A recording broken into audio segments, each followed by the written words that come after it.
بسم الله الرحمن الرحيم.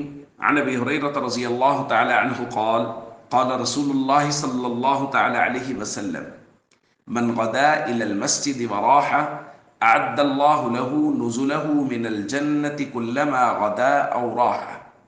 رواہ البخاری۔ نبی کریم صلی اللہ علیہ وسلم نے ارشاد فرمایا، جو شخص صبح و شام جتنی مرتبہ مسجد میں جاتا ہے اللہ تعالیٰ اس کے لیے اتنی ہی مرتبہ جنت میں ضیافت کا اہتمام فرماتا ہے۔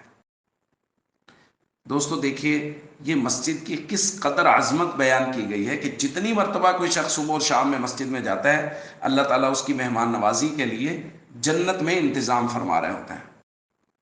اور دوسری جگہ نبی کریم صلی اللہ علیہ وسلم نے فرمایا، احب البلاد الی اللہ مساجدها، اللہ کی نظر میں سب سے محبوب ترین جگہیں وہ ہیں مساجد۔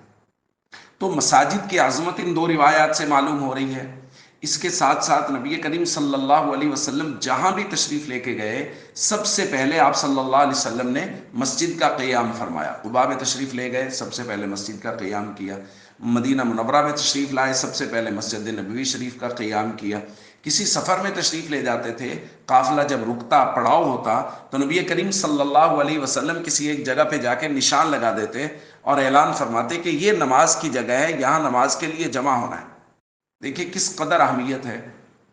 اور مسجد چونکہ اللہ کی سب سے محبوب جگہ ہے، اس لیے یہ کہا گیا ہے کہ جب دل بجھا ہوا ہو، کبھی دل پریشان ہو، تو حل کیا ہے؟ مسجد جائیے، وضو کیجئے، 2 رکعت نماز نفل پڑھیے اور اللہ سے دعا مانگیے، اللہ تعالیٰ دل کو خوشگوار فرما دیں گے۔ دل کی اکتاہٹ، دل کی پریشانی ختم ہو جائے گی اور دل میں خوشی کے جذبات اور خوشی کی کیفیت پیدا ہوگی۔ اس لیے مساجد کے ساتھ دل لگائیے اور کوشش کیجئے کہ ہمارا وقت مسجد میں گزرے۔